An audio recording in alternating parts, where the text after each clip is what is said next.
La salvaguardia dell'ambiente è un tema caro alla Lega Nord. Le uniche leggi a tutela ambientale approvate in questa legislatura sono proprio leggi ideate dal Carroccio.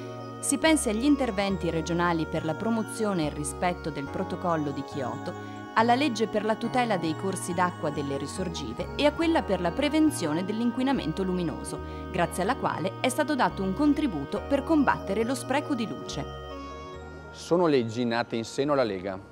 Questo significa che noi più di altri abbiamo ottenuto concretamente risultati per la salute dei cittadini, per la difesa dell'ambiente e del territorio. Il nostro impegno per il futuro non può che procedere in questa direzione: sviluppo sostenibile e un occhio di riguardo al territorio che abbiamo ricevuto in prestito e che dobbiamo lasciare ai nostri figli.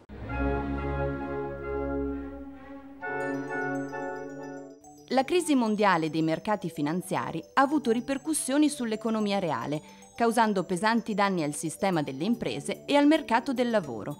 I consumi hanno subito una grave contrazione con effetti molto negativi per le economie locali.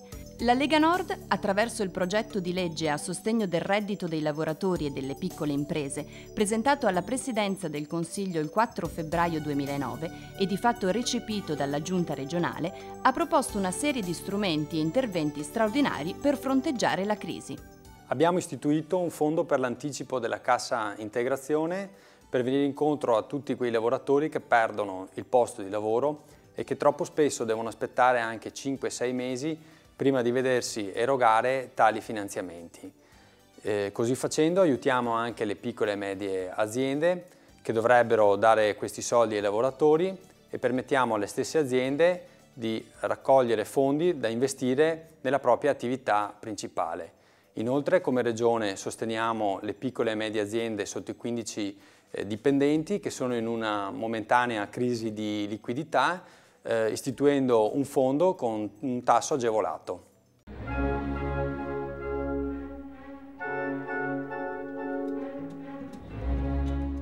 L'attuazione di riforme in campo amministrativo da parte della Lega Nord è rivolta anzitutto a spostare il denaro che confluisce a Roma verso le regioni del Nord, con l'applicazione di leggi in senso federale. Il Carroccio si schiera contro uno Stato centrale che stabilisca quanti soldi si debbano restituire ai veneti. Per giungere ad un risultato concreto si fa largo la proposta di autonomia e federalismo, in modo tale che i comuni virtuosi del Nord possano gestire le proprie risorse autonomamente, anche attraverso il riconoscimento di un premio di maggiori trasferimenti per le capacità dimostrate. I comuni sono sempre più in sofferenza, soprattutto i comuni al nord. Lo Stato è sempre meno presente con i trasferimenti e in più ora c'è il patto di stabilità. Bisogna dire le cose come stanno. È necessario che anche il sud si dia da fare, bisogna uscire dall'ambiguità.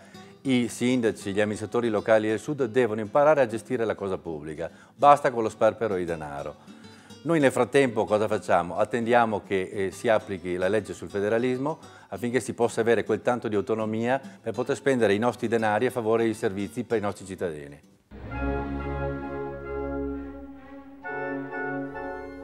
La Regione del Veneto ha portato avanti numerose azioni volte a garantire la tutela e la conservazione del proprio patrimonio ambientale, storico e artistico. Ne costituisce un esempio la realizzazione di interventi per la valorizzazione dei contesti urbani, caratterizzati dalla permanenza di cinte murarie urbane e di opere di fortificazione connesse. Inserendosi in questo quadro, la Lega Nord si schiera in prima linea per la promozione del territorio veneto e l'incentivazione del turismo. Il Veneto, tra acqua e cielo, in mezzo alla nostra terra, il nostro Veneto, una terra ricca di monumenti, di bellezze naturali, di prodotti tipici. È su questo che dobbiamo puntare, rilanciare le nostre città murate, i nostri fiumi, il nostro territorio, per rilanciare il turismo, per rilanciare la nostra agricoltura, per rilanciare l'economia del Veneto.